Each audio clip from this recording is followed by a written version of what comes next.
Bueno, entonces, ya para comenzar el proceso de síntesis de la proteína, nos falta ver cómo llegan los aminoácidos, ¿cierto? Teníamos todos los elementos listos ahí para ponerlos en funcionamiento.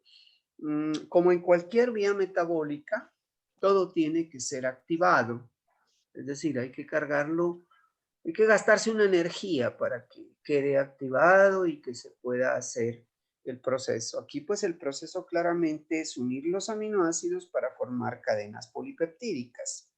Pero los aminoácidos solos, sin una activación, no van a poder funcionar. Entonces aquí la activación consiste en unirlos a el ARN de transferencia para formar lo que aquí aparece como aminoácido ARN de transferencia. Así se llama él. Es decir, si el como son 20 aminoácidos, si fuera la alanina sería alanil ARN de ARN. transferencia, o si fuera triptófano sería triptofanil ARN de transferencia y así sucesivamente. Entonces, resulta que para cada aminoácido hay una enzima que es capaz de reconocer tanto el aminoácido como su ARN de transferencia, en el cual va a ser cargado pues, para que quede activado. ¿Sí? Aquí tenemos un aminoácido genérico, la R indica que pues, puede ser cualquiera de los 20, que va a ser activado. Entonces, la enzima, que es la aminoácido ARN de transferencia, lo reconoce el aminoácido y gastándose una energía, miren que ATP de una vez hasta pirofosfato, es decir, le gastamos 2 fosfatos de alta energía. A veces solo va para ADP, ¿no? Pero aquí queda como AMP. Entonces la enzima se une tanto al aminoácido como a lo que quedó aquí. Es decir, la enzima se une al AMP que queda y al aminoácido. Aquí está energéticamente activado, pero no está lo suficientemente activado como para ir a la síntesis de proteína porque se necesita que se junte con el ARN de transferencia, que es lo siguiente. El ARN de transferencia que tiene que ver con el aminoácido, ¿sí?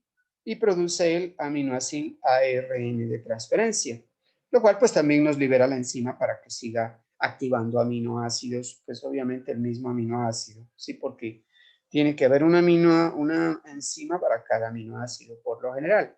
Y ustedes se preguntarán, bueno, ¿por qué? ¿O qué es lo que reconoce la enzima? La enzima pues va a reconocer tanto el aminoácido y pues si el sitio donde va a unirlo es esa terminación AAC, que es la terminación 3' del ARN de transferencia, que esa es idéntica Profe, en todos los hola, profe. aminoácidos. Otra vez se me fue la luz. Ya está, Listo, se fue la ubíqueme luz. dónde quedamos. Quedamos en que cada aminoácido tiene que tener su activador para el aminoácido y para el ARNT. Y quedamos aquí en HOCC, HCR, NH2. Ahí queda Aquí. el principio. No, no, arriba. Ah, ya. Ahí. Ajá. Bueno, repitamos esto, igual queda grabado, como decía, pero bueno, para que cojamos el hilo. Cada aminoácido se va a unir, la enzima lo reconoce, se gasta una energía y lo junta, pues con lo que quedó del ATP cuando se degrada hasta AMP. Sí, aquí se ve AMP y el aminoácido. Este complejo ya me lo carga energéticamente el aminoácido, pero todavía no está lo suficientemente activado. Hay que unirlo al RNA de transferencia para formar el aminoácido ARN de transferencia. ¿Sí? De esta manera ya queda listo para la síntesis de la proteína, pero hay que tener en cuenta que nos hemos gastado un ATP y le hemos quitado 2 enlaces fosfatos de alta energía. Entonces, por cada aminoácido que querramos meter acá, ya nos estamos gastando 2 fosfatos de alta energía. ¿Sí? Que vamos a ver que es un proceso muy gastador de energía, la síntesis de proteínas. Y pues claro, es un proceso importante, no hay que escatimar esfuerzos en ello. Entonces quedamos en el aminoácido ARN de transferencia. El proceso básicamente, que hay una imagen todo simpática de dónde es lo que habíamos dicho en la síntesis del RNA, y este tiene que salir por el poro nuclear, pero vamos perdón, a la RNA de transferencia. Los cuatro brazos que hablábamos, el CCA, la terminal 3', es donde se une el aminoácido. Aquí dice FEN. ¿Por qué dice FEN? Fenilalanina unido a su propio RNA de transferencia. Para cada aminoácido tiene que haber una RNA de transferencia. Por lo menos 20 tendrían que haber. De hecho, en procariotes hay 22 y en eucariotes hay 38. ¿Sí? Entonces, más vale que sobre ahí, ¿cierto? Pero la idea es que por lo menos uno de cada uno. Bueno, ¿y cómo sabe la enzima, en este caso fenilalanil, RNA de transferencia sintetasa, así es como se llama la enzima, reconoce tanto la fenilalanina para pegársela aquí, como este sitio que llamábamos anticodón? Si nos vamos al código genético AAA, ¿sí?, que es el anticodón, aparearía con triple U. Adenina aparea con uracilo, ¿sí? Entonces, en el RNA de mensajero aparece el triple U, que en el código dice fenilalanina. Entonces, la enzima reconoce tanto la secuencia que hay aquí en el anticodón, pues como el aminoácido para pegarlo en el otro extremo. Es decir, el aminoácido no se va a tocar con el codón. Sí, por eso era que les decía hace un rato esa situación, pero la enzima es la que hace el milagro del reconocimiento. Básicamente todos tienen esa misma estructura. Ahora sí, toda proteína pues se va a fabricar en los ribosomas, de donde sea, ¿no? Hay algunos que están pegados al retículo endoplasmático, otros que están solubles en el citosol, otros están en el interior de las mitocondrias, por ejemplo. Y los ribosomas tienen la doble estructura, ¿cierto? La subunidad grande y la subunidad pequeña. Sí, se acerca un poquito más a la realidad de cómo son. Sí, pero en los esquemas se lo presenta como una bolita grande y una bolita pequeña. ¿Sí? Para efectos pues, didácticos solamente, pero este se parece más a lo que se ha podido fotografiar. Entonces, ya mirando acá el proceso, vamos a tener que la maquinita de hacer proteínas, es decir, el ribosoma con las dos subunidades, para poder empezar la síntesis de proteína, tiene que no estar juntas las dos subunidades. Supongamos que estuvo junto porque estuvo haciendo una proteína. Entonces, lo primero que hay que hacer, digamos que aquí tenemos el ribosoma 80S, ¿cierto? En el caso de eucariotes, perdón, es el más grande, la subunidad grande y la subunidad pequeña. Estando juntos no es posible empezar la síntesis de proteína. Entonces algo tiene que suceder para que las dos unidades se separen. Entonces, siempre los procesos, como les decía en el anterior proceso, la iniciación es un poco más compleja que cuando ya el proceso está andando. Esto se parece a la vida, ¿no? Empezar siempre es difícil. Cuando uno ya empieza, pues como que le coge el hilo y la cosa va funcionando. Todo parece que es así, hasta es una ley natural. Entonces, miren que vamos a tener como eventos que van a suceder por acá, eventos por acá y eventos por el centro. Más o menos eso es lo que quiere significar este esquema. Entonces, por aquí, empecemos como siempre, comenzamos en los libros de izquierda a derecha, ¿cierto? Se va a formar un complejo ternario. Ya habíamos activado el aminoácido, ¿cierto? En una reacción anterior. La aminoácido tRNA sintetasa unió el aminoácido al RNA, ¿sí? Pero como dice complejo ternario, terna viene de 3, ¿no? Parece que falta otro componente para iniciar el asunto. Ahorita vamos a ver qué pasa. Le decía hace un ratito que las dos unidades tienen que estar separadas. Entonces, al separar esta subunidad grande, que se llama 60S, queda la 40S libre. Acuérdense que no era suma. ¿Sí? Ya suelticas tienen ese coeficiente de sedimentación. Pero ¿quién hace que se separen? Pues estos factores, que son proteínas, el factor 1A y el factor 3. Se llaman factores de iniciación, porque el proceso es la iniciación en la que estamos, ¿no? Entonces, al unirse estos dos a la subunidad pequeña, hacen que se disocie la subunidad grande que coge otro camino que luego vamos a ver, en algún momento la vamos a necesitar. Sí. Pero entonces el aminoácido, veamos a ver cómo llega. Aquí está ya activado, ¿cierto? Unido al RNA de transferencia con la metionina. ¿Por qué metionina? Porque esa es el aminoácido con el que comienzan todas las proteínas, con el codón de iniciación, ¿cierto? Que correspondía. Seguramente el anticodón de aquí, que serían estas tres paticas, indican ese anticodón, aparearía con el codón que tiene que ver con la metionina. Entonces, para que se forme un complejo ternario, pues necesitamos 3, ¿cierto? Y aquí solamente hay 2. Entonces, tenemos que unirle este factor 2.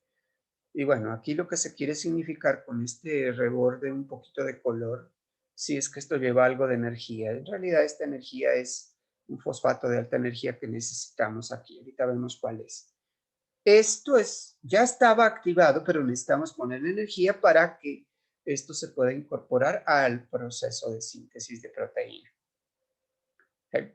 Pues miren que este complejito ternario que llamamos se tiene que unir a la subunidad 40S con los otros factores, es decir, se juntan muchas cosas aquí. Esto energizado, aquí está el complejo ternario energizado, los factores, la subunidad 40S. ¿Sí? Y todavía faltan elementos. Esto se parece mucho a una fiesta porque pues no empieza el baile mientras no lleguen tantas cosas que hay que organizar, ¿no? Las sillas, los músicos, la gente, la decoración. Así es, los procesos de iniciación son un poquito engorrosos. Resulta que este factor 2 que está aquí, energizado, en algún momento no está energizado. Sí, entonces hay que energizarlo primero. Es decir, han tenido que suceder otros eventos previamente.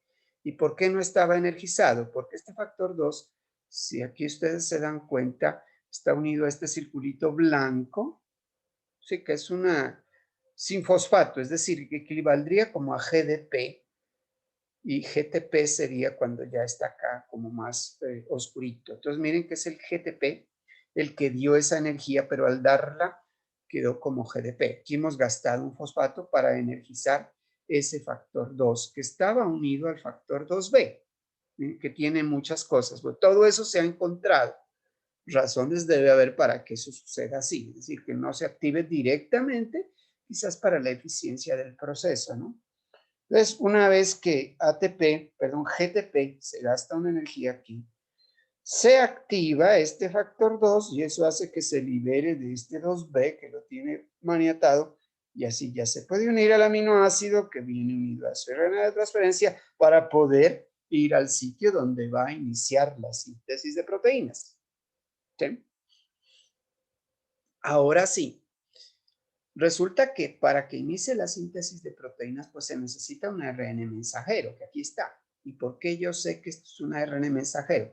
Pues porque tiene el CAP, es decir, la protección en el extremo 5' y el poli A en el extremo 3'. Estamos hablando de eucariotes, ¿no?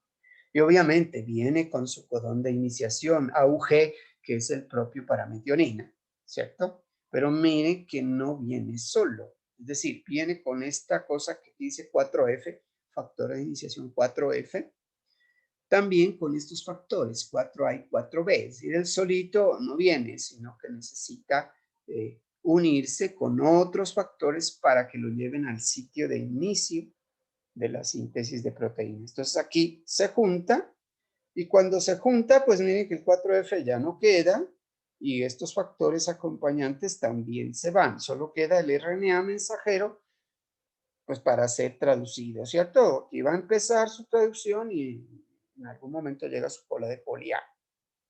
¿Sí? Y existen eventos previos todavía. Entonces esa iniciación van a conferir una serie de elementos, ¿no? Pero, ¿qué pasó con 4F? ¿Dónde fue que se juntó este RNA mensajero con ese factor 4F y con estos otros dos factores, sin los cuales no pudo haber llegado? Ah, bueno, eso es importante. Los factores 4A y 4B en algún momento se unieron y se necesitó un gasto de energía de ATP por donde se mire hay gasto energético que va sumando y obviamente llega aquí, pero él ya estaba con el 4F. Aquí está el RNA mensajero unido al 4F. Ese 4F es como especial, ¿no? Porque está en un cajoncito distinto a los otros. Lo que se quiere significar es que tiene otros elementos previos. En algún momento el RNA mensajero, ¿sí?, es detectado por el factor 4F con un gasto de ATP para que se una aquí previamente, se unan los otros dos factores y sea conducido al sitio de inicio de la síntesis de proteínas. Entonces siempre hay eventos previos. Entonces, en algún momento tuvo que haberse dado la señal de iniciación. Es decir, no es suficiente con haber hecho el RNA mensajero para que se empiece la traducción, sino que se requiere una serie de señales para que ese RNA mensajero efectivamente se traduzca, ¿sí? Hay muchos gastos energéticos, pero estos factores deben reconocer que se produjo ese RNA mensajero y este 4F es el responsable de iniciar toda esta conducción del RNA mensajero para que sea traducido. Entonces ese 4F, como es especial, ya le han estudiado los detalles y resulta que la cosa es como sigue. Miren. 4F está unido aquí al RNA mensajero, ¿sí? Cuando está 4F con todos sus elementos lo reconoce y resulta que el 4F eran 3 elementos distintos. En realidad es factor de iniciación eucariótico 4F, es lo que quiere decir esta siglita. Miren que está hecho por esta proteína P220, el factor eucariótico de iniciación 4A y el factor eucariótico de iniciación 4E. ¿Sí? Cuando están los tres juntos, conforman el 4F para todo esto. Entonces resulta que si estos no se juntan, no se puede conducir el RNA mensajero a la traducción. Bueno, ¿y qué tiene que suceder para que eso pase? Pues que todos se junten. Si no se juntan, imposible que empecemos a hacer traducción, es decir, que hagamos la síntesis de proteínas. Bueno, entonces, ¿qué se necesita para que se junten? ¿Quién los invita? Resulta que uno de los participantes es este factor de iniciación 4E. Este es de eucariótico, ¿no? Eukaryotic Initiation Factor 4A.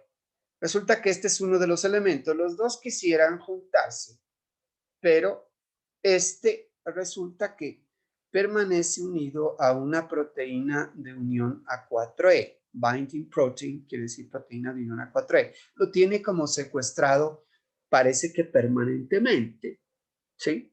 Es decir, mientras no liberemos esto para que se junte con sus amigos y forme el 4F y siga el proceso, este proceso de síntesis de proteínas pues, no se va a dar. ¿Sí? Entonces, ¿qué es lo que hace que se libere? Ahí está la señal, pues que es común a otros procesos que hemos visto. ¿Sí? Resulta que la insulina, como siempre, estimulando la síntesis de grasas, estimulando la síntesis de glucógeno, aquí la vemos estimulando la síntesis de proteínas. Es la hormona de la síntesis que estimula la síntesis. Bueno, hay muchas otras hormonas que ayudan para otros procesos, pero la insulina es clave aquí. ¿Sí? Pues, ¿qué pasa? La insulina, pues por lo que habíamos visto, por esos mecanismos que los vimos ya, estimulan unas sinasas especiales y esas sinasas terminan fosforilando a esta proteína y al fosforilarla pues le cambia su conformación, se libera y se desencadena pues la unión de todo esto y vamos a la activación. Entonces si uno se va bien atrás, síntesis de proteínas la voy a hacer pues cuando estoy bien alimentado, porque uno sube los niveles de insulina cuando estoy comiendo, ¿cierto? Si dejo de comer, no voy a hacer síntesis de proteínas. Igualito, no haré síntesis de glucógeno ni síntesis de grasas. Todo está regulado, pues, de esta manera. Entonces, para que tengamos en cuenta que sigue siendo una vía metabólica. Bueno, entonces estábamos aquí, ¿cierto? Digamos que está la unidad pequeña, el ARN mensajero que va a ser traducido, los factores acompañantes, metionil ARN de transferencia, que es el que tiene un anticodón que aparea con el codón de iniciación AUG.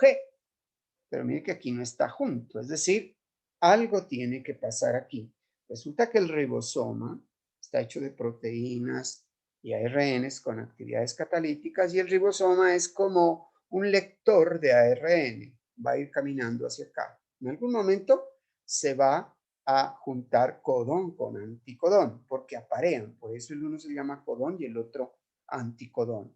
AUG sería UAC, es decir, lo que tendría yo acá complementario. Pero como hay un movimiento, pues obviamente hay un gasto energético. Entonces seguimos gastando energía. Esto era parte de lo que ya habíamos visto. Esto era lo que estaba allá. Entonces, este movimiento y emparejamiento me gasta una energía adicional. Si usted le sigue la pista a eso, pues hemos gastado bastante energía para iniciar. Sí. Solo es el inicio. Estamos aquí. Entonces ya están apareados codón con anticodón y cuando ya se produce eso, a esto le llaman, para entenderlo, complejo de iniciación 40S. ¿Sí? No está la iniciación todavía completa, porque para empezar a pegar más aminoácidos se requiere que esté la otra subunidad ribosómica, es decir, la grande que al principio no estaba, ¿cierto? Que debió disociarse. Entonces viene esa subunidad grande y cuando se junta, pues se liberan estos factores que estaban aquí. Ya solo me queda el ARN mensajero que va a ser traducido, el metionil ARN de transferencia, y pues se forma ya aquí con las dos subunidades el complejo de iniciación 80S. Ya tenemos todo en posición. Lo que sigue ya es, hasta ahí ya está la iniciación. Ha terminado el proceso de iniciación, que es el más complejo. Tiene varias etapitas, como vimos. Pero entonces, de aquí para adelante, hacia la dirección 5', perdón, 5' hacia la 3', pues siguen apareciendo codones. ¿Por qué siguen apareciendo? Porque este ribosoma va a ir caminando hacia acá. Va en esa dirección. Él es el que tiene la actividad, ¿no? No es la RN solo se deja leer. Entonces, para leerlo, él tiene que irse moviendo hacia acá. ¿Sí? Y tiene varios espacios y varias cosas que van sucediendo en el proceso que sigue, que ya no es de iniciación, sino de alargamiento o elongación. ¿Sí? Entonces, bueno, la elongación va a seguir leyendo codones y a medida que van llegando codones, pues se van incorporando nuevos aminoácidos que han sido previamente activados con gasto de energía. Entonces, veamos a ver como en una etapa intermedia de la elongación, que es algo que se va a ir repitiendo, ¿qué pasó después? Entonces, en la siguiente imagen aparece ya no solo la metionina, sino otro poco de aminoácidos ya en crecimiento para ver una etapa de la llegada de un nuevo aminoácido. ¿Sí? Entonces, ese es el caso que tenemos aquí. Tenemos la subunidad, ancho ya no la subunidad, sino el ribosoma completo con las dos unidades. Ya hemos leído una gran cantidad de ARN. De hecho, aquí tenemos una cadena de aminoácidos, donde aquí se los ha numerado, ¿cierto? N, N-1, N-2, N-3, N-4. Sí, son los, este fue el primero que se incorporó, va el segundo, va el tercero, va el cuarto, va el quinto, se apresta para llegar a un sexto aminoácido. Entonces, esto está un esquema un poco simplificado. En realidad hay tres espacios aquí, tres sitios. Pero aquí el sitio P se lo denominó así porque aquí encontramos el péptido, es decir, los aminoácidos unidos al último ARN de transferencia, ¿sí? Son el péptido. El nuevo ARN de transferencia que llegará aquí, que tiene que aparear con el nuevo codón que apareció acá, ¿sí? Trae un nuevo aminoácido, obviamente. Llega al sitio A de aminoácido. En realidad ya se ha descubierto que hay otro sitio que se llama E, que es de exit, o sea, de salida, donde esto pues a medida que va viajando hacia acá, pues este pasa hacia acá, ¿cierto? Y aparece otro codón y va a introducirse otro aminoácido. Entonces, ¿cómo introducimos un nuevo aminoácido aquí? ¿Sí? Para cada nuevo aminoácido hay que hacerse otro gastico de energía, GTP, que es equivalente al ATP, y con un factor de elongación 1 alfa, siempre hay proteínas implicadas, ahora ya no es I, sino E, elongación, y el nuevo ARN de transferencia unido con el nuevo aminoácido, N-1, N+1, ¿cierto? Es el que va a coincidir aquí, el que sea, pues de acuerdo al anticodón que haya y el codón que aparezca, ¿sí? Se forma este complejo y pues con este complejo que se formó aquí es el que va a entrar al sitio A, porque ahí es donde entra un aminoácido. Por eso se llamaba sitio A. Cuando se hace esa entrada, pues se liberan este factor que teníamos aquí y el GTP se ha hidrolizado. ¿Por qué? Porque requiere gasto energético. ¿Sí?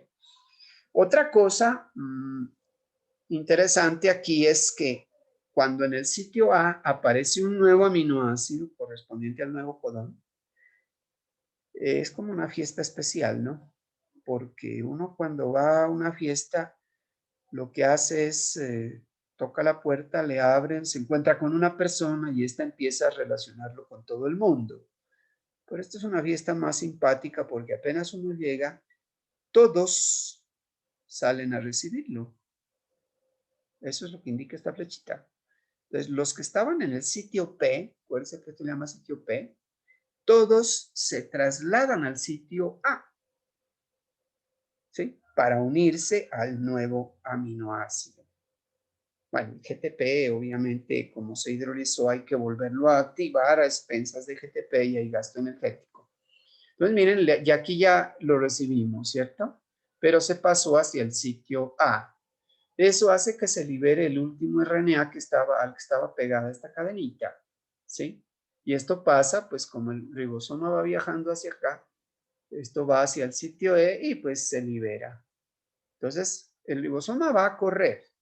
Y al correrse, pues otra vez los espacios se mueven, ¿no? Pero para que el ribosoma se mueva, vamos a gastar más energía y vamos a estar ayudados por factor de elongación A2, como dice aquí. ¿Sí? ¿Dónde están esos factores? Pues son proteínas de las que tiene aquí. Acuérdense que los ribosomas están llenos de proteínas. Proteínas y los mismos ARNs. Por lo pronto los llamamos factores.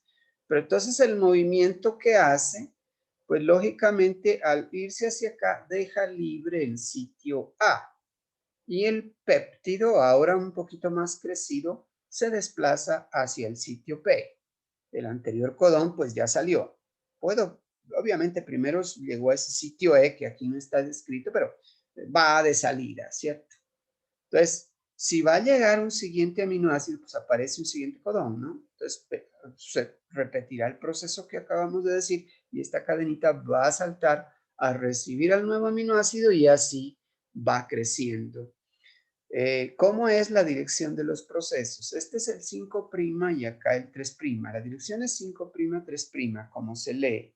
Y acá, el primer aminoácido es el extremo amino y el último va a ser el carboxilo.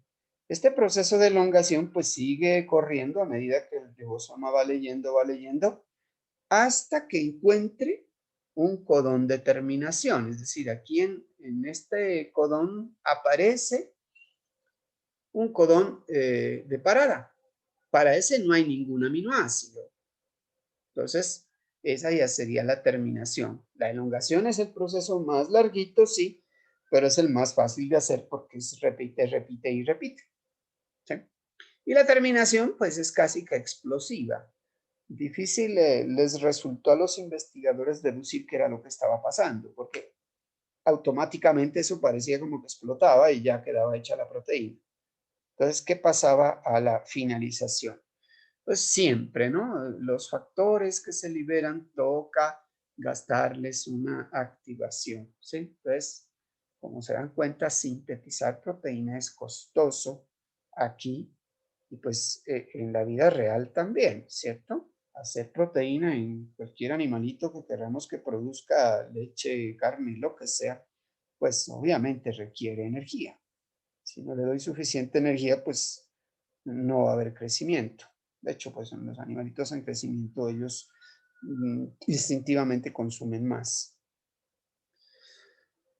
Entonces, aquí, este es como el esquema donde está el sitio E, ¿cierto? El sitio A, el sitio P de péptido y el sitio de salida, ¿sí? Cada que se incorpora un nuevo aminoácido, pues llega al sitio A, ¿sí? Aquí se hace la unión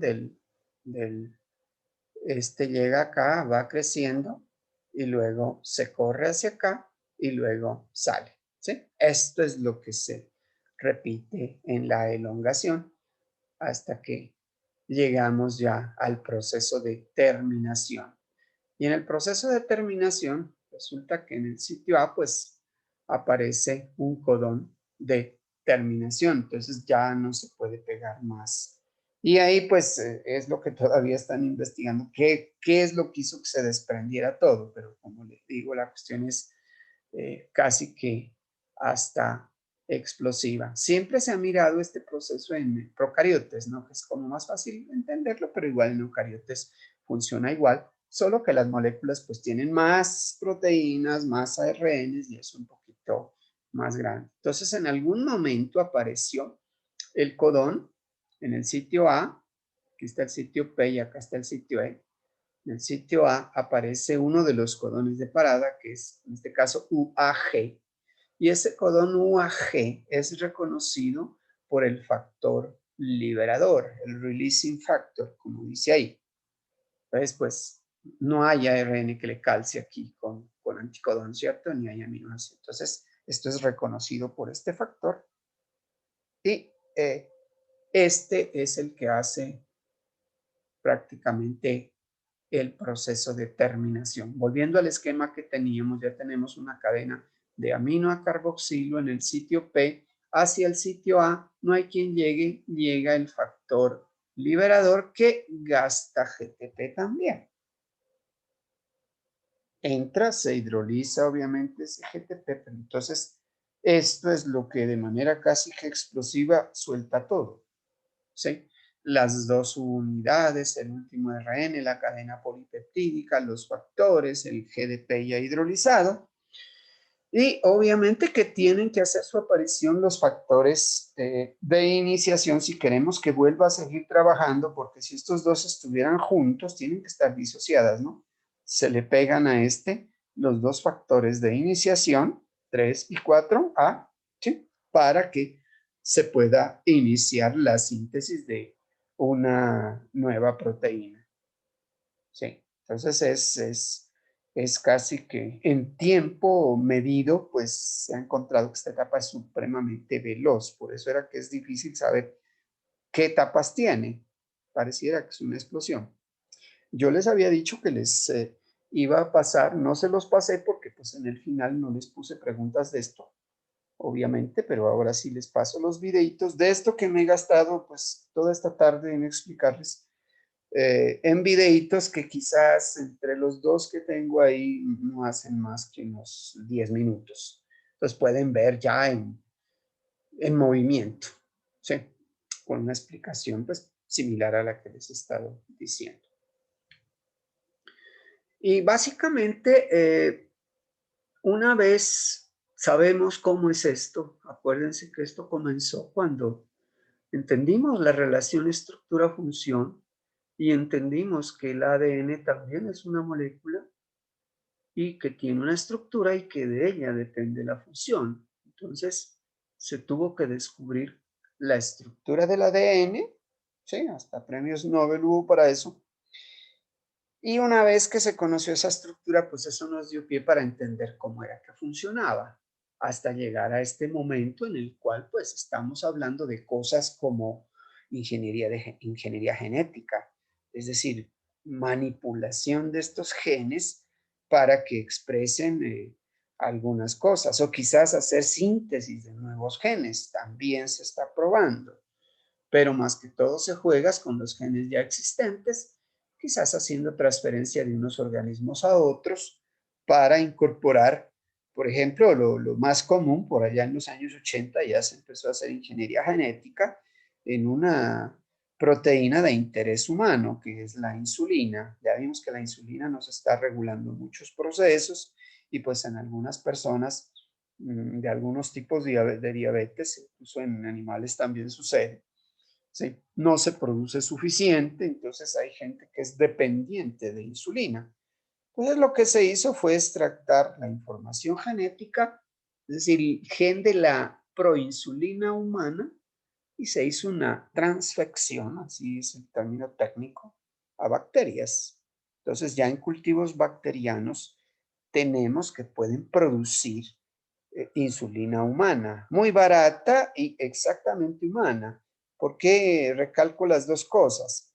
Porque en esos años del siglo pasado, a los diabéticos tocaba extraer insulina del cerdo y de los bovinos. Tocaba extraerla del páncreas. Y obviamente la insulina de estos dos organismos no es exactamente la humana.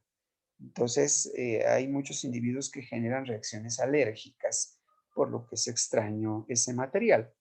Entonces, ya produciendo la exactamente humana, que se llama insulina recombinante.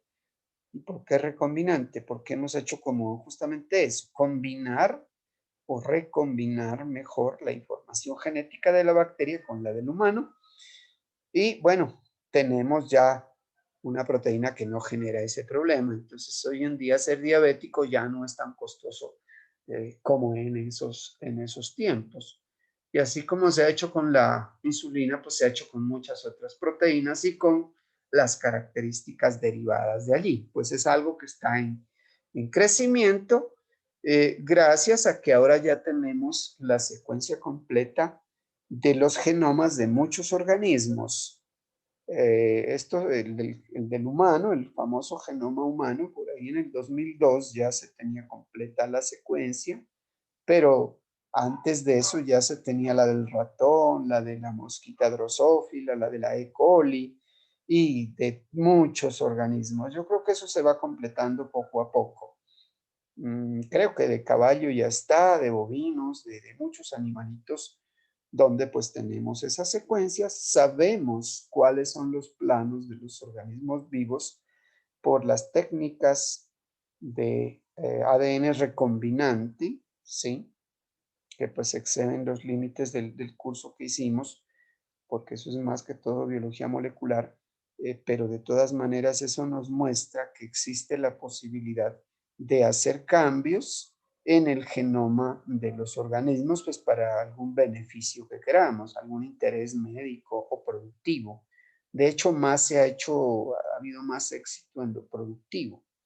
Sí, hoy en día, por ejemplo, podemos exportar tomate de aquí al Japón y el embarque de aquí a allá tarda, qué sé yo, un mes por mar o un par de semanas que tarde, pero ustedes saben que un tomate que ya está maduro, pues normalmente se descompone muy rápido, entonces no aguantaría el viaje. Entonces, ¿qué le han hecho?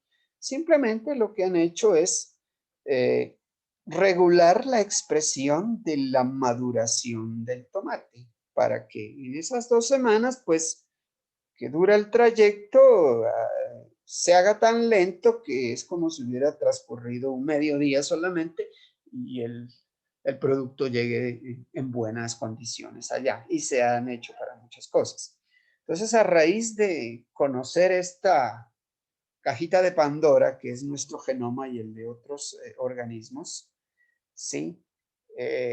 Cuando estaban en este proceso, antes de terminar el siglo, este señor Matt Ridley, ¿sí? Que es de esos divulgadores científicos que les gusta escribir libros. Escribió este libro y de repente se lo topan. Es interesante por las reflexiones que trae. Se llama así, Genoma. La autobiografía de una especie en 23 capítulos.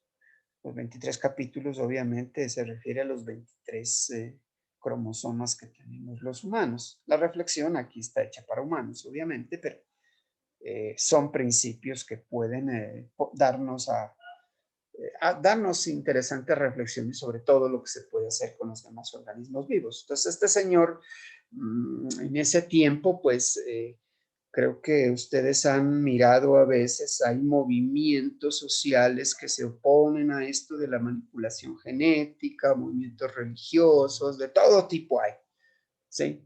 Porque en todo se ve maldad, ¿cierto? Ahora en las vacunas nomás ya estaban diciendo que nos iban a inculcar el socialismo o que nos iban a leer la mente. Obviamente eso es tener una imaginación demasiado febril. En realidad la cosa no va tan rápido, sí. Y cuando la gente se entera, pues se da cuenta que técnicamente lo que se puede hacer es bastante limitado, pero muy importante, como todos los aportes que se han hecho, pues, eh, a la ciencia médica básicamente y a la productiva también. Sí. Este señor decía eso, mire esa frase de ahí. En el amanecer del tercer milenio estamos por primera vez en situación de editar el texto de nuestro material genético, es decir, lo podemos corregir, claro, si uno quisiera corregir una enfermedad, una predisposición genética que yo heredé, lo pudiera querer corregir. De hecho, se ha tratado con muchas patologías. En algunas ha habido éxitos parciales, en otras falta llegar. Entonces dice, ya no es un manuscrito precioso, como esos que se guardan celosamente y no los dejan tocar, porque ya lo tenemos en un disco. De hecho, uno va a las redes sociales, no, a las bases de datos, perdón, y encuentra, el genoma humano está ahí. Uno puede jugar con él, ¿sí? Así como la gente se dedica a hacer jueguitos especiales de computador, se puede jugar con esto, ver qué proteínas salen de ahí, qué cosas a lo mejor como está la secuencia y no todo se ha visto, hay gente que está viendo cosas ahí. Se puede hacer investigación desde ese escrito que allí hay. Investigación que se llama in silico. Ese es importante ese término, ¿no? Uno cuando hace experimentos in vitro, que es extraer tejidos o células y hacer experimentos en laboratorio. Cuando hace in vivo es cuando utiliza ya la plantita del animal para hacer experimentos. Después puede pasar a fase clínica en animales o en humanos, clínica para humanos. Pero también se pueden hacer experimentos in silico, ¿sí? Porque hay formas de simular estructuras y funciones de lo que ahí tenemos. Entonces se pueden hacer cositas. Entonces, claro, eso está ahí. Podemos eliminar fragmentos, añadirlos, reorganizar párrafos o escribir sobre palabras. Todo eso se puede hacer. Y parece que al hacerlo, decía el Señor, el valor nos abandona y sentimos la fuerte tentación de tirar el procesador de texto e insistir en que el manuscrito siga siendo sacrosanto. Claro, hay gente que se atemoriza ante esto, porque es que hay cosas un poquito, pues que uno no sabe el humano hasta qué punto tiene esa facilidad de no ceder a ciertas tentaciones. Digamos que yo puedo, tomemos un ejemplo, por allá a principios del siglo, de este siglo, generaron un ratón que le llamaban el super ratón. Bueno, con los ratones siempre se ha experimentado. ¿Y en qué consistía la generación del super ratón? Simplemente que en su genoma, pues cuando es, ¿cómo se cambia el genoma? Pues cuando se hace la fusión de óvulo y espermatozoides se genera un cigoto que tiene toda la información que va a tener ese organismo. Sobre ese cigoto, ¿sí? Antes de que empiecen a replicarse las células ahí, se puede hacer estos cambios. Entonces a este ratoncito le colocaron la información de un receptor para un neurotransmisor humano. El receptor, bueno, el neurotransmisor también lo tiene el ratón, ¿cierto? Es una molécula pequeña, pero el gen receptor de ese transmisor, del NMDA, N-metil de aspartato, que es un neurotransmisor, el ratón tiene su propio gen, pero al ponerle el del humano, ¿sí? Resulta que le confirió unas características distintas a estos ratones. Ya haciendo los experimentos, Por ejemplo, los colocan en un laberinto, eso es típico, ¿no? Colocan en laberintos para que a ver cuánto tiempo tardan en descifrar el laberinto y llegar a la comida, los ratoncitos. Y resulta que, bueno, la primera vez ponían al par de ratoncitos, el que estaba modificado genéticamente y el otro, el que no tenía la modificación, así sean gemelitos, porque pues eso se puede hacer eh, cuando están en la fase embrionaria, ¿cierto? Unas células sí tienen la transformación, otras no. Entonces, claro, se tardan, por decir algo, 10 minutos en llegar a la comida. Lo vuelven a poner al inicio del laberinto a los dos ratoncitos.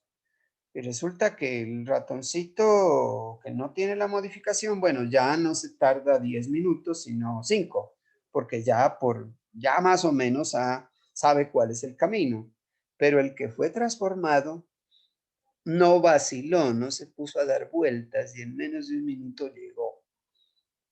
¿Sí? Es decir, si se puede con esa característica, pues se puede hacer modificaciones con todas las características. Y ahí es donde hay toda esa reacción que se genera pues a nivel de los grupos de presión religiosos, de todo ese cuento que pues como es la sociedad que siempre se regula, ¿cierto? Se regula a veces de maneras erróneas, pues para nadie es un secreto que lo que estaba mal en el siglo XIX ya no se ve mal ahora. ¿Por qué? Porque la sociedad se ha ido moviendo. Ser homosexual en algunas partes da para pena de muerte.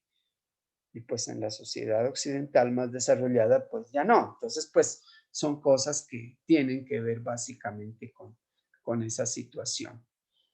Bien. ¿Algún comentario ahí, Andrés, para que veamos otra cosita que me gustaría ver? No, Doc, o sea, que muy interesante el texto, ¿no? Porque, y el prólogo que le mete el señor, ¿no? Ridley. Eh, Ese es para leerlo, ahí se lo dejo para ajá. para que lo busque alguna vez. Sí, pero es bueno. Porque el prólogo es sugestivo, ¿no? Duro. Al Sí, principio usted tiene la emoción de hacer cambios, pero al final se da cuenta de que mejor no, que qué miedo. Más bien, más bien dejémoslo guardado, como sí, los sí, libros es como, de ya antes. sabe, los escritores tienen su forma sugestiva de picar al lector para ver hacia dónde puede llegar con eso. Y con relación a la manipulación genética, pues ya se han hecho cosas, ¿no? En los seres humanos. Yo leía la otra vez, pues hace rato ya que para el tratamiento de la hemofilia tipo B, que es debido al déficit en el factor 9 de la coagulación, también se han hecho trabajos importantísimos, Sí, ¿no? más que todo es ahí, ¿no? En las anomalías genéticas, pues, porque eso tiene que ver es con genes. Es como editar el texto, como dice ahí, o Exacto. reeditarlo. Si yo tengo, Pero también, pero también miraba que se han hecho experimentos en fetos de seres humanos, ¿no? Manipulando cosas, ¿no? Antes del nacimiento. pues la idea es que muchas personas han solicitado, digamos, autorización para hacer cosas, pero se les ha negado, porque pues existen estos comités de ética y todo este De asunto. ética. Pero pues eso no impide que algunas personas, sobre todo los que tienen dinerito y para hacer cosas, si hay alguien que está queriendo hacer una base en Marte para irse a vivir allá, imagínense la mano de plata que eso tiene, ¿no? Uno de los grandes ricos, Imagínense, pues claro. es posible que hayan hecho otras cosas también. Hubo un Sí, no, científico italiano que pidió clonarse, no se lo aceptaron, pero de ahí a que lo haya hecho o no no lo lo haya hecho, haga. Exacto. uno no sabe. ¿Sí? Y Y si eso es bueno o no es bueno, pues eso sí depende de... Y es que estamos muy atrasados, ¿no?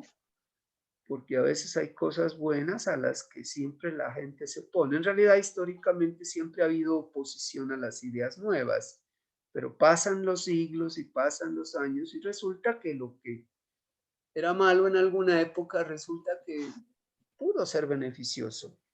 Y sí, la humanidad se ha metido en unas encrucijadas complicadas. Por ejemplo, la energía atómica pues fue una cosa muy, muy importante, ¿no? Con tanta energía, pues podemos mover este mundo, pero resultó ser que es algo que no podemos controlar.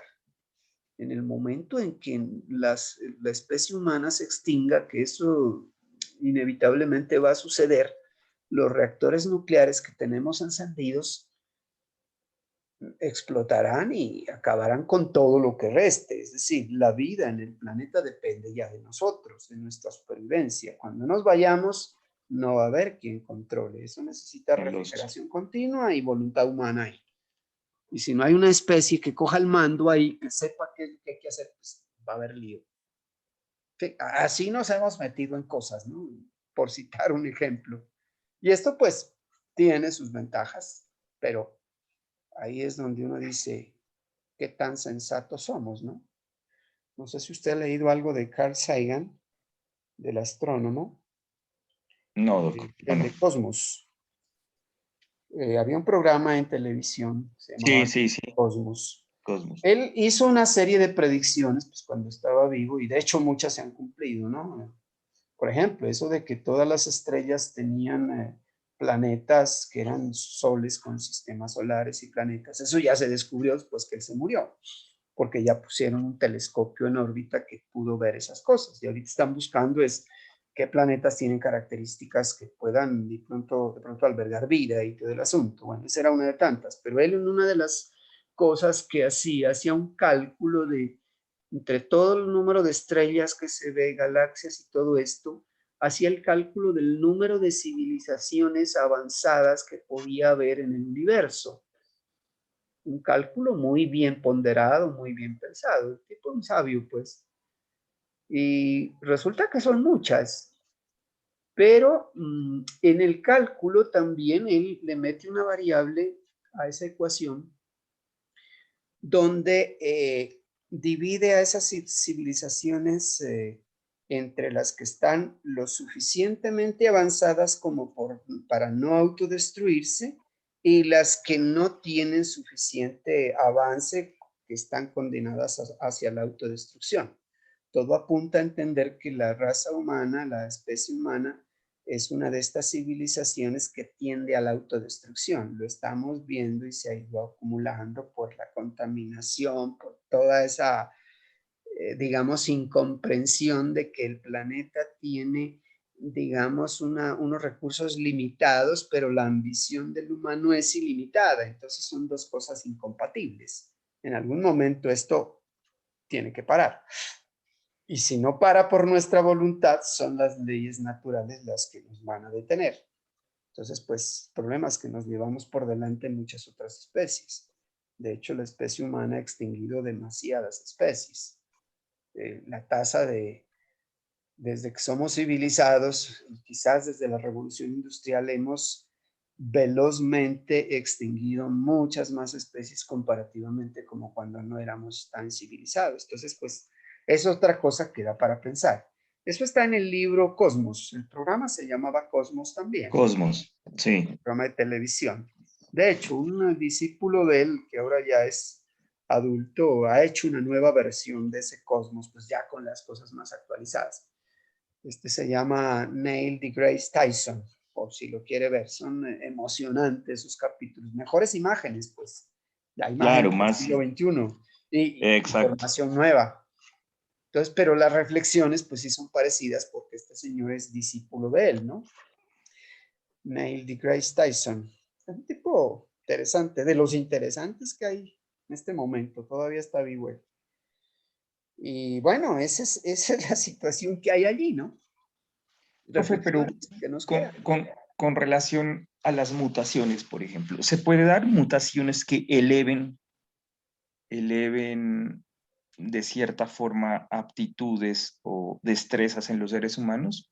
Sí, claro, pero es que eso es lo que ha venido sucediendo, sino que sucede de manera tan lenta que si nos comparamos el hombre de ahora con el de hace 100.000 años, pues tenemos algunas ventajitas. Parece que 100.000 años es mucho, pero si lo vemos más atrás, pues en algún momento nuestra corteza cerebral no era tan grande como la que tenemos ahora.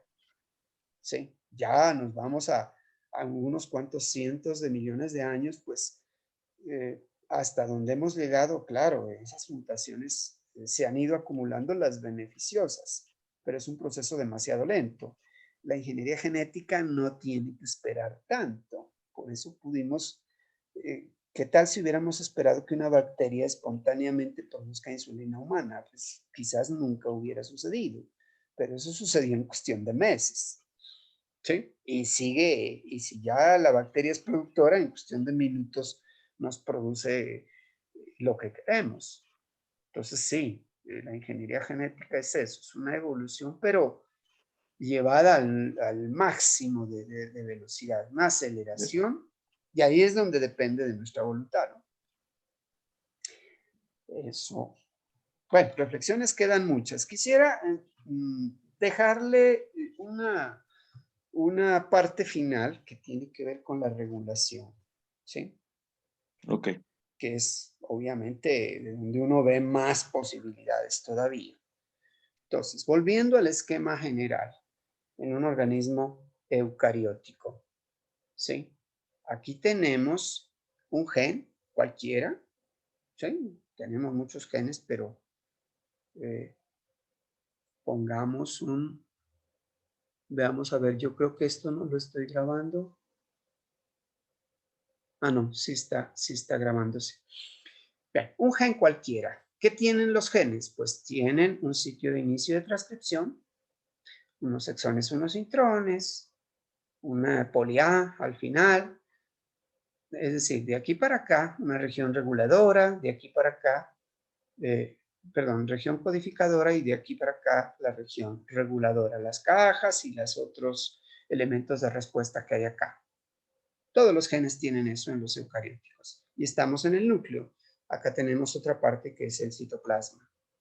¿Sí? Hay un transcrito primario con exones e intrones, hay un procesamiento que me va madurando poco a poco el ADN, el ARN, y el ARN maduro, mensajero ya completamente procesado, que abandona el núcleo para ser traducido y que hagamos finalmente la proteína. Es decir, el proceso de expresión de la información genética en eucariotas pues se hace en dos regiones, núcleo y citoplasma, y hay muchos puntos intermedios en los cuales pues participan enzimas, hay factores, hay una cantidad de cosas. Es decir, se puede regular en distintas etapas, ¿sí? Y de hecho, pues naturalmente se regula, pues desde acá ya viene escrito en el gen, ¿sí? Cómo se debe expresar esto, pero en todos estos pasos se puede seguir regulando la expresión de ese gen.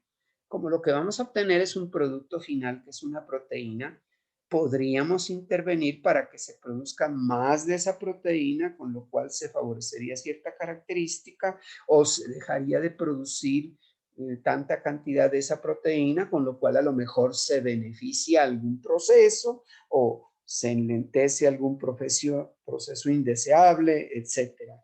¿Sí? Por ejemplo, el proceso de envejecimiento, si tiene que ver con proteínas, si yo hago que eso no se exprese tanto, pues voy a detener un poco el envejecimiento. Entonces, en algún punto yo puedo intervenir. Entonces, lo emocionante está aquí justo en la regulación de la expresión de los genes y pues lo provechoso. Y también lo que a veces nos pone a pensar bastante. Pues bueno, en la síntesis de proteínas, pues decíamos que tiene una iniciación, una elongación y una terminación. No vamos a repetir eso, vamos a ver algunas imágenes. Se ha visto que los ARNs también pueden, así como el ADN al ser transcrito, habían muchas ARN polimerasas haciendo muchos ARNs al tiempo, un solo ARN mensajero puede estar siendo traducido al tiempo por varios ribosomas. Cada pepita negra de estas es un ribosoma. Estas son fotos.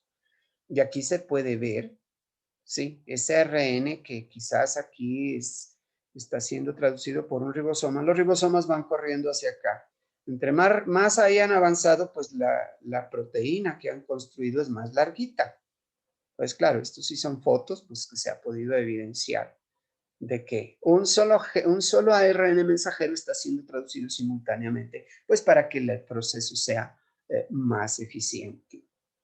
¿Sí? Pronto, alguna micrografía que vimos hace un rato, el poro nuclear, Estos son los poros. Aquí esto es una cosa compleja, interesante, como les decía. La idea es que eso permite que los ribosomas salgan hacia unirse. Aquí como se ve estas cositas negritas sobre el retículo endoplasmático, acá hay un esquemita, sí, que está, se llama retículo endoplasmático rugoso, pero es por el aspecto que da por tener muchos ribosomas, ¿no? Aunque pueden haber ribosomas también aquí suspendidos, pues dependiendo de si la proteína va a ser de exportación, con lo cual se une aquí, o si está acá es para uso interno de la célula. Aquí hay una magnificación de la misma foto que había hace un rato. ¿Sí? Entonces, pues esto es un esquema que me simboliza que si es una proteína que está siendo traducida, aquí había un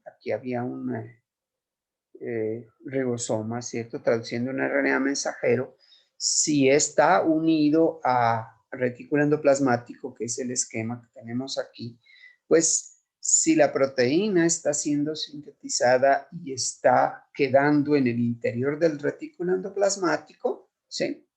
Es que esto es para exportación. El retículo endoplasmático pues se contacta después, tiene conexión directa con aparato de Golgi y después fusiona membranas y eso va para afuera o por lo menos para quedarse en la membrana.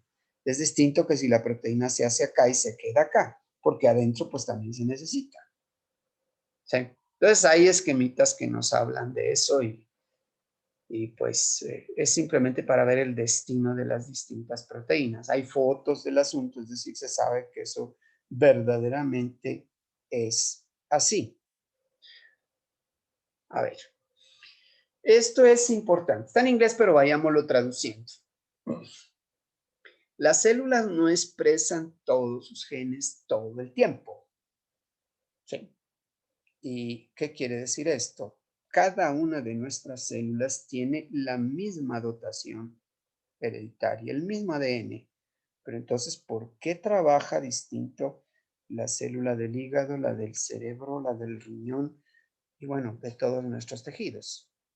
Eso tiene que ver justamente con la expresión de los genes, porque, por ejemplo, una célula beta del páncreas tiene prendido su gen, aquí vamos a utilizar la palabra encendido y apagado, ¿no? Como si fuera un switch. Tiene prendido ese gen, turn on, dicen en inglés, de la insulina. Pero todas las demás células del cuerpo tienen el gen para la proinsulina, que es la que en últimas termina en insulina, pero tienen ese gen apagado. Entonces ahí hay una regulación de la expresión de los genes. Entonces, ¿qué fue lo que pasó? De hecho, eso es importante para que el organismo especialice sus funciones. Y ahí vienen los perfiles metabólicos de los órganos y cada órgano tiene a cargo unas funciones muy especiales. Pero si en algún momento esa regulación falla y por decir alguna célula muscular empieza a producir el gen de la proinsulina o algún otro gen que no le corresponde expresar, pues eso genera un desorden celular ahí. Esos desórdenes por lo general son transformaciones tumorales que a veces son malignas, entonces no es conveniente. Ese proceso que hace que los genes se expresen de manera diferencial se llama justamente proceso de diferenciación. De ahí que un cáncer también puede llamarse desdiferenciación. Claro, porque estamos volviendo a una etapa más inicial de cuando se fueron apagando paulatinamente los genes. ¿Y uno qué se puede imaginar? Acuérdense que éramos un cigoto apenas, una sola célula. Si hacemos mitosis, pues cada célula hereda lo mismo. Pero cuando ya empiezan a formarse capitas como ectodermo, mesodermo, endodermo, pues empiezan a especializarse. Y eso tiene que ver con que dejan de expresar algunos genes y eso pues está bien que se haga de esa manera. Por eso es que funcionamos bien, ¿cierto? Entonces, lo que dicho pues está aquí, ¿cierto? Todas nuestras células contienen todo nuestro potencial hereditario. De hecho, por aquí sabemos que nos hemos especializado y pues es lógico que vamos a entender que son diferentes una célula epitelial comparada con una célula cerebral, por ejemplo. ¿Sí? Las células bacterianas obviamente no se diferencian o especializan porque son unicelulares, les toca hacer todo a cada célula, ¿cierto? Acá en los organismos que tenemos distintos órganos y tejidos, pues es que nos toca hacer lo otro. Otra situación es que los genes van a ser diferencialmente expresados en diferentes condiciones ambientales. Es decir, si yo cambio de sitio o cambio de nutrición o cambio de algún entorno, puedo interferir en la expresión o no de determinados genes, cosa que nuestro comportamiento afecta la expresión de nuestra información genética. No es que porque heredamos lo que heredamos ya vamos a ser como era mi papá y mi mamá, una combinación. No porque el medio ambiente me va a condicionar estas cosas, ¿cierto? A lo mejor mi papá y mi mamá no estuvieron expuestos a esas cosas porque somos otra generación, las condiciones son distintas, entonces las cosas cambian. Y pues ustedes que trabajan en producción animal, pues entenderán también que hay nuevos concentrados, nuevas técnicas y eso va a actuar sobre los organismos sin necesidad de hacer ninguna manipulación especial, solo cambiando las condiciones externas. Entonces, ¿dónde se puede hacer regulación de esa expresión genética? Como el proceso tiene varias partes, desde que estamos en el ADN hasta que estamos en la proteína, ¿cierto? Hay muchos pasos donde se hace regulación. Y aquí en este esquemita general nos muestra las posibilidades, ¿sí? Esto que está acá es en el interior del núcleo. ¿Dónde se puede hacer regulación? Pues inicialmente en el proceso inicial, que es el de transcripción, ¿sí?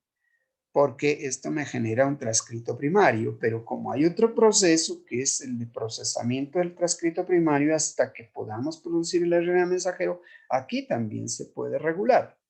Es decir, puede acelerarse o detenerse este proceso y según eso pues habrá más o menos cantidad de RNA mensajero para que viaje al citoplasma a ser traducido.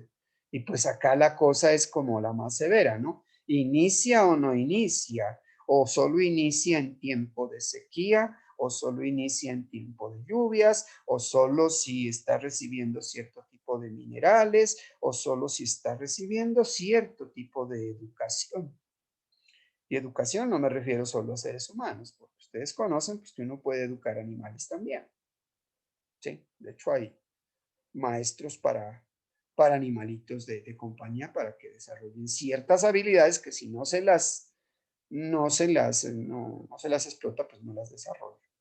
Una vez que esto ha salido al citosol para ser traducido, pues obviamente podemos controlar incluso el transporte de salidas y el complejo del poro, que son proteínas, es como celoso y no deja salir cosas, es decir, si hay alguna interferencia para que esto no salga, pues no lo podemos traducir. O si estimulamos este proceso, pues obviamente vamos a tener mayor producción de algo. Sí. Y acá, cuando ya estamos haciendo la traducción, pueden haber dos cosas. Puede ser que este RNA mensajero esté sujeto también a, como dice aquí, a degradación. De hecho, aquí en el citosol existen las ribonucleasas, que lo que hacen es destruir ARNs. Es una cosa normal en cualquier organismo. De hecho, nosotros en las lágrimas, en la saliva, por la piel, exudamos ribonucleasas. Y es algo que nos sirve de defensa, ¿no? Porque muchos virus por lo general son ARN. Entonces las ribonucleasas nos sirven para desbaratar ese material. Cuando uno trabaja, por ejemplo, en laboratorio con RNAs, tiene que ponerse doble guante, doble tapabocas, lavarse bien las manos, pues porque contacto con piel uno puede deteriorar el RNA con el que tiene y a lo mejor lo puede perder. Es bastante delicado el RNA por esa situación. Pero intracelularmente, ese es un mecanismo también que me permite regular. Es decir, si degrado mucho, el RNA que se está produciendo, pues no produzca tanta proteína. ¿Y eso a qué se debe? Pues porque la célula evaluará, digámoslo de manera inteligente, de acuerdo a alguna señal, si es necesario o no traducir todo el RNA que salió, o si mejor eliminamos una cantidad, pues para que no haya tanta producción de esa proteína. Ya en el proceso de síntesis de proteínas, que tenía varias etapas, también se puede ejercer regulación, ¿sí? Y de hecho la que vimos acá es la que estábamos mirando ya en el metabolismo. Cuando la proteína ya esté hecha, puede estar inactiva. Para que se active, pues ya vimos que a veces se requieren hormonas, segundos mensajeros, que ya no esté en ayunas, que esté haciendo ejercicio, que sea adolescente, que sea anciano, que bueno, lo que sea. ¿Sí? Entonces hay muchos puntos donde se hace control de la expresión genética. De hecho, pues esto se hace, casi todo esto se hace como que espontáneamente, la célula es lo que evalúa eso, ¿sí? Pero si ya nos acercamos acá, aquí es donde nosotros le podemos meter mano al texto sagrado que decía el autor del libro, ¿cierto? Matt Ridley, hace un ratito. Entonces eso es algo que pues entendemos algunas cositas. Entonces, quisiera dejarles algunas herramientas sencillas de esto, por lo menos en procariotes, para que queden como picaditos y miren a ver qué se puede hacer en producción animal, pues que ya somos eucarióticos, que básicamente son cosas que se pueden aplicar. Entonces, resulta que nuestro ADN pues está ahí para ser transcrito, pero como vemos no siempre es transcrito, ¿sí? Entonces siempre hay proteínas que nosotros tenemos para regular la expresión. Siempre hay proteínas para todo, pero entonces para este proceso de regulación de la expresión genética pues no es la excepción. También tiene que haber proteínas. Entonces habrá sí proteínas reguladoras, se llaman así, que tienen afinidad por unión al ADN, ¿sí? Y se unen al ADN. Entonces, como son reguladoras, bien puede ser que sean proteínas, como dice aquí, activadoras que al unirse hagan que se dispare el proceso de transcripción, es decir, que empiece el proceso de expresión de la información genética. O pueden ser proteínas represoras, que al unirse hagan que ese gen no se exprese, es decir, se frene el proceso de transcripción, que es la parte inicial.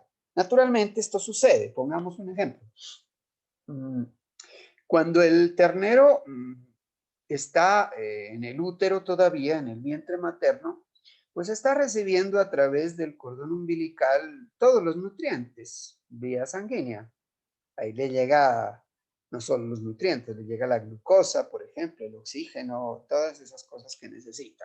Pero ya vimos que la glucosa pues es necesaria porque todo gasta energía, ¿no? Sobre todo en un animalito que está creciendo, que eso es lo que más gasta, ¿no? La biosíntesis. Entonces, le llega glucosa, pero cuando el ternero nace, ¿sí? Inmediatamente, pues su instinto es de que va a buscar el pezón y empieza a succionar. Le toca empezar a estrenar ahí su tubo digestivo, que no lo tenía utilizando, porque todo le llegaba directo a la sangre. Ahora sí, hay que pase por el tubo digestivo, boca, esófago, estómago, y que de ahí llegue a la sangre, pues hay un camino largo, ¿sí? Y además le llegan cosas nuevas. No le llega glucosa, porque la leche no tiene glucosa, tiene a cambio lactosa. Claro que en la lactosa va escondida una glucosa también, ¿cierto? Porque es un disacárido, glucosa, galactosa. Pero entonces necesita tener en su intestino una enzima que es la lactasa, que no la estaba usando. ¿Por qué? Porque no había lactosa y por principio de economía ese organismo no iba a producir una proteína que ya vimos que es costoso producirla. ¿Qué tal? No crecía el ternerito ahí, ¿cierto? No puede producirla porque no la necesita, pero cuando ya se ve obligado, o produce lactasa o fallece.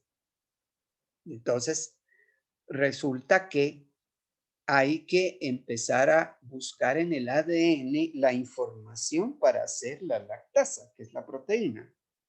Entonces, esa proteína estaba reprimida. Había una proteína que perdón, ese ADN estaba reprimido porque era una proteína reguladora, inhibidora como acá, que no permitía que se expresara.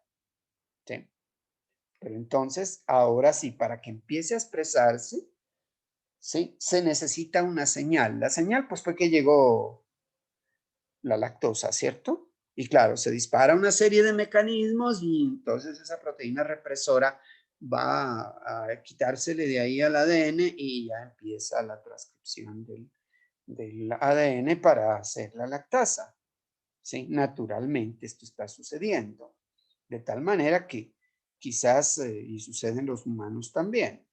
De hecho, pues cuando se tiene bebés uno sabe que las primeras deposiciones del niño son tipo diarrea, son líquidas. ¿Por qué? Porque no se puede digerir esa lactosa. Hay que esperar unos cuantos días, quizá un par de semanas, para que una vez el organismo ya produzca suficiente lactosa, ¿sí? Lactasa, perdón, ya esa lactosa al ser digerida, ya recuperamos la glucosa y la galactosa la absorbemos y la utilizamos, pero como lactosa arrastra agua y produce diarrea prácticamente. Claro que hay personas que naturalmente son intolerantes a la lactosa, les produce diarrea porque pues no pueden producir, no pueden activar suficientemente el gen de la lactasa. Entonces hay regulación natural ahí, ¿sí? Y de esa natural es de la que vamos a hablar. Entonces, ¿qué podemos tener? Lo primero, para que nos ubiquemos más fácil y que nos sea un poco más sencillo de entender, mirar los modelos procarióticos, que pues son un poquito más sencillos, ¿no? Como todo, pues, todo en los procarióticos. Entonces, ¿qué tenemos aquí? Digamos que tenemos un ADN, ¿sí? En el ADN, pues hay los sitios promotores, ¿sí? Hay la cuestión de que cada gen codifica para varias proteínas, ¿sí? Por eso se produce el A, el B y el C, 3 proteínas distintas. Entonces, hay dos eventos. O ahí está activado el gen, es decir, se está produciendo RNA mensajero, o está inactivado y no hay transcripción. Y pues obviamente no va a haber producción de la proteína. ¿Y de qué depende eso? Pues depende también de la información que tiene. Ya analizándole los detalles a las bacterias los que les mencioné hace un rato, que eran Jacob y Monod, trabajaron justamente en el modelo de la expresión de los genes que tienen que ver con la digestión de la lactosa, pero en bacterias. Sí, por eso lo que hicieron ellos ahorita sale es el famoso operón LAC. ¿Qué quiere decir operón? Es que resulta que eso solo sucede en bacterias. Es un conjunto de genes, porque ahí está codificando, en el caso del operón LAC, 3 genes distintos. En bacterias vienen así los genes por operones, por 3 o más proteínas. En el cambio, en eucariotes es cada gen una cadena polipeptídica. Entonces, en el sitio, digamos, en el promotor, ¿sí? Hay un sitio que se llama operador, una secuencia que es reconocible por una proteína que está también escrita acá, ¿sí? En el mismo ADN de la bacteria. Es decir, el ARN está transcribiendo, produce ARN y se produce la proteína.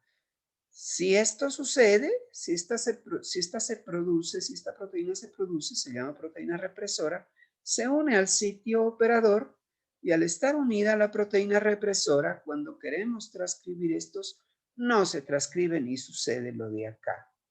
Solo cuando se expresa esta proteína. Entonces, ¿cómo se activa el gen?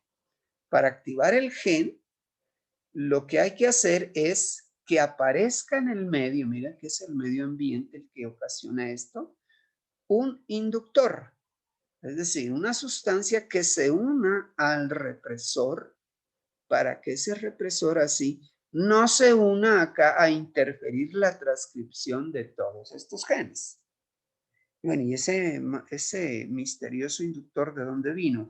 Pues es la señal medioambiental que está diciendo, pudo haber sido la lactosa en el caso del ternarito, ¿cierto? Llegó la lactosa, se unió a la proteína represora, entonces como por más que se esté produciendo, pues no está disponible para entorpecer que la RNA polimerasa siga transcribiendo esto, ¿cierto? Entonces, de esa manera, este es un esquema general de control, como dice aquí, negativo, cuando hay un represor, pero puede ser que la cosa sea al contrario, ¿sí? Puede ser que la proteína sea activadora, ¿sí? De tal manera que necesitamos que se produzca para que induzca la expresión de estos genes. Es decir, si no se llegara a producir esta proteína, pues no podríamos activar la producción de estos genes. ¿Sí? Entonces, pues obviamente este control sí sería un control positivo, ¿cierto? Que si hay algo que aplaque a este factor, pues en este caso no habría transcripción.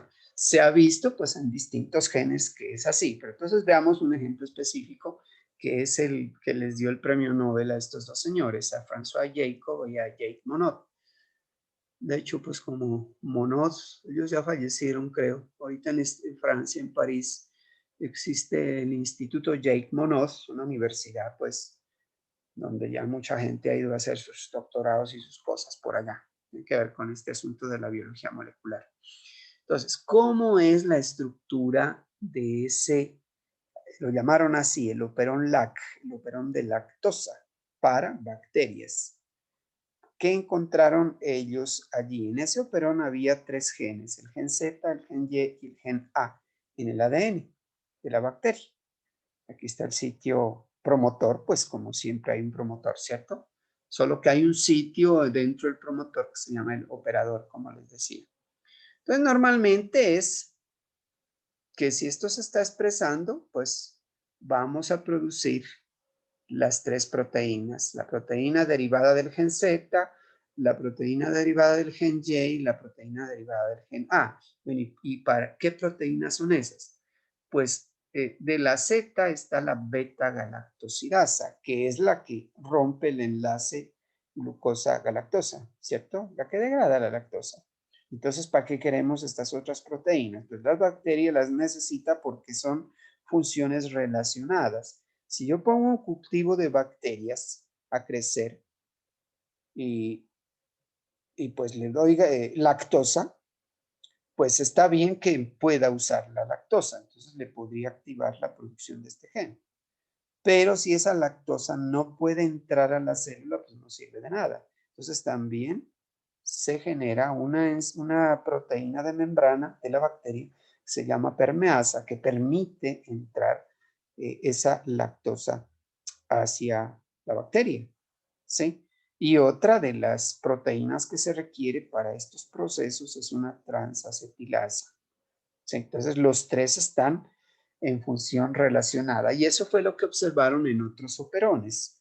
En los libros de bioquímica y ahora en los de biología molecular se habla del operón LAC, de los operones para cada aminoácido que uno sintetiza, porque si sintetizamos 12 aminoácidos, pues necesitamos proteínas para la síntesis de esos aminoácidos. Entonces ya están descritos el operón triptófano, el operón para otro aminoácido, etcétera. En las bacterias pues están todos, ¿no?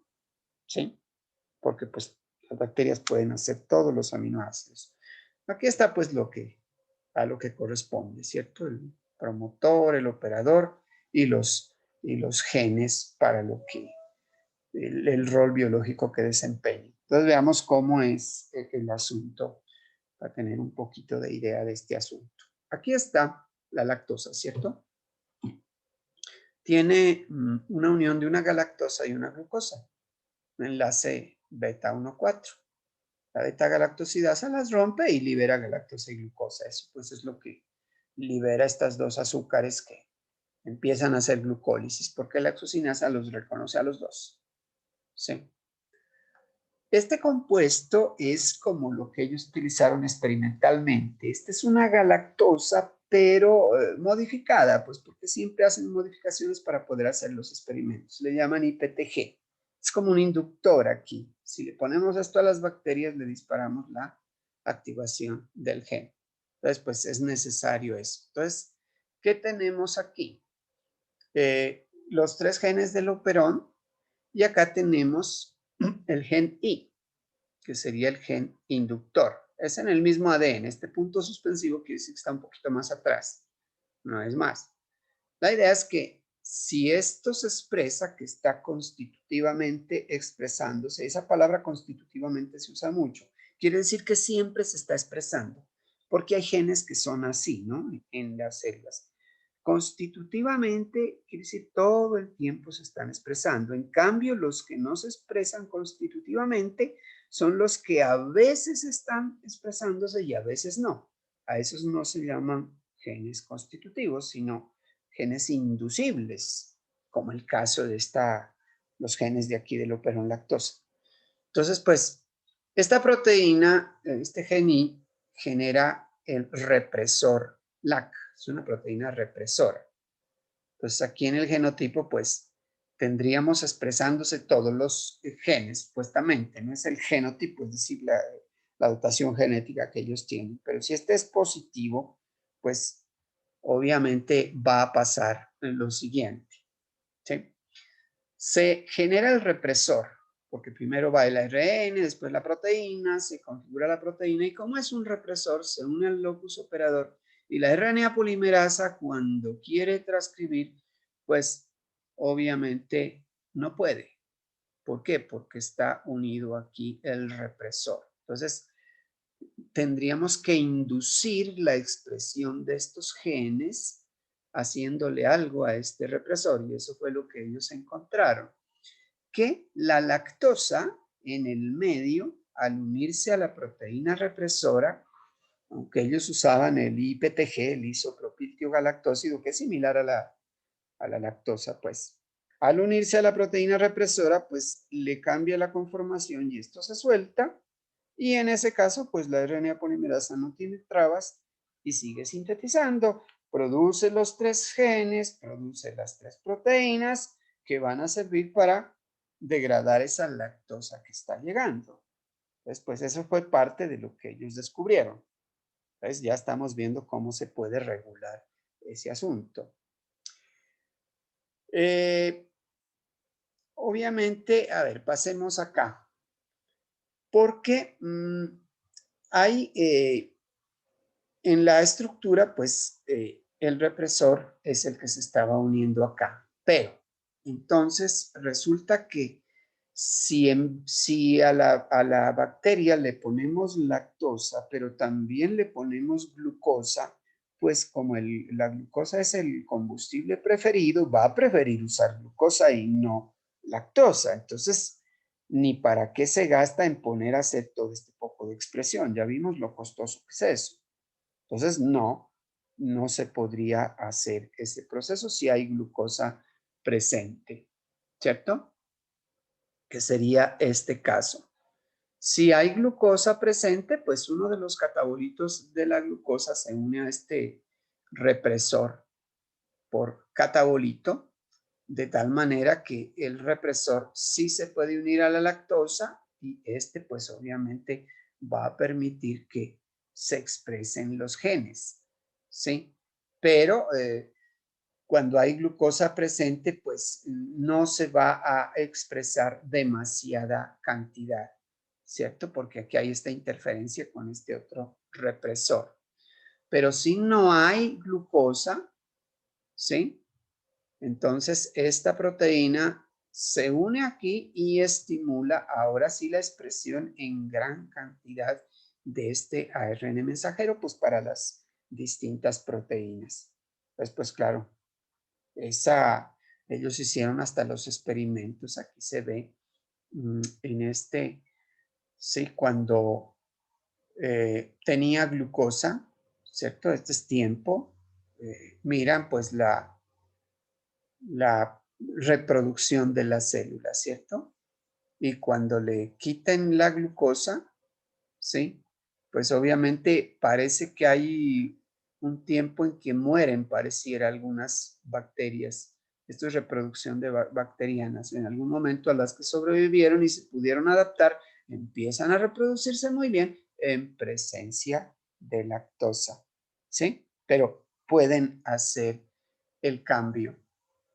Entonces, pues, lo documentaron de esa manera. Esto, pues, son figuritas de cómo se imaginan esa proteína ahí que tiene que ver, pues, con la represión que estaba implicando el. Aquí está otra de las figuras cuando hay glucosa. Entonces, en bacterias también está sucediendo. Yo creo que es la última diapositiva que alcanzamos a ver. Las bacterias, al igual que pues cualquier otro organismo, si lo hacen las bacterias, imagínense lo que podemos hacer nosotros también, ¿cierto? Que tenemos una maquinaria genética un poco más compleja, ¿cierto? Pero ellas se pueden adaptar a distintos combustibles energéticos, bien sea, pues prefieren la glucosa, ¿cierto? Pero si les ponemos lactosa o maltosa, pues también lo hacen, ¿sí? Eso se puede hacer cultivos. Si han hecho cultivos microbiológicos, pues se habrán dado cuenta que se les puede poner diferentes fuentes. Incluso ni siquiera glucosa, sino otras cosas que también están presentes. Entonces, ¿por qué pueden hacerlo? Si para procesar cada uno de estos combustibles se requieren distintas proteínas, es porque en su dotación genética existe la información para fabricar esas proteínas. Pero hay que tener en cuenta ese principio de máxima economía. No van a producir una proteína que no necesiten, ¿cierto? Entonces, la idea es, dependiendo de la disponibilidad que haya de combustible, en este caso, pues energético solamente, aunque eso puede llevarse también a la cuestión de otras biomoléculas, ¿cierto? Aminoácidos puede ser. Entonces, pues no van a producir, como dice ahí, lo que no se necesita. Las implicaciones que tiene esto es que la bacteria deba detectar cuáles son los azúcares que están presentes. Eso implica ya que tenga en su membrana receptores especializados para los distintos tipos de combustibles aquí, ¿sí? Y estas expresiones, estas palabras más bien, sobreregulación o upregulation y downregulation, sobreregulación y subregulación. Entonces, las bacterias pueden sobreregular la expresión de los genes que se requieren y parar o hacer downregulation, la subregulación sería de la expresión de los genes no esenciales por economía molecular. Entonces, básicamente esto lo vimos en el esquemita inicial. ¿En qué puntos se puede hacer la regulación de la expresión de los genes? Se puede hacer en distintas partes.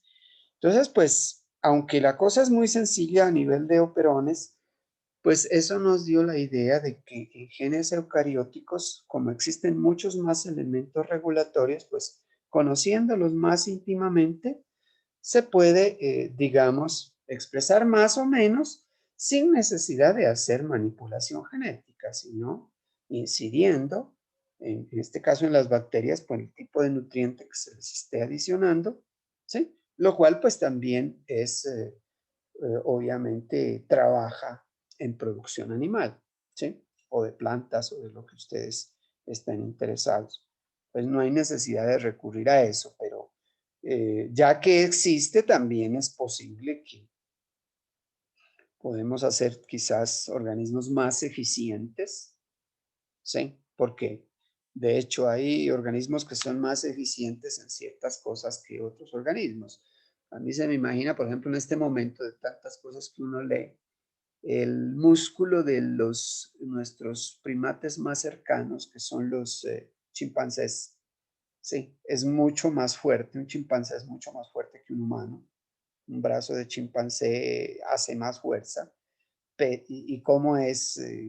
¿Qué tiene que ver? Las estructuras musculares son parecidas, pero obviamente están haciendo una expresión distinta ¿Qué tal si pudiéramos hacer una transfección y volver a ser seres humanos más fuertes? Bueno, por ese lado, habrán otros que quieren ser más inteligentes, qué sé yo, más rápidos o que tengan de pronto un corazón más resistente a todas las injurias que le hacemos pues por nuestros hábitos alimenticios que tienden a ser no tan naturales. Es decir, hay todo un mundo allí y pues está abierto, ¿cierto? Depende pues quién se atreva y que ojalá pues lo haga con todas las, digamos, con toda la ética del caso, ¿no? Ese sería como él. Pues yo espero haberles contribuido en algo pues a las bases que ustedes necesitan refrescar un poquito para hacer un buen trabajito de grado y aprovecharlo pues en su trabajo. No sé, comentarios pues, y aquí les... La verdad, disfruté muchísimo del curso. O sea, yo venía un poco nervioso, ¿no? Porque hace rato que no había visto estas cosas, pero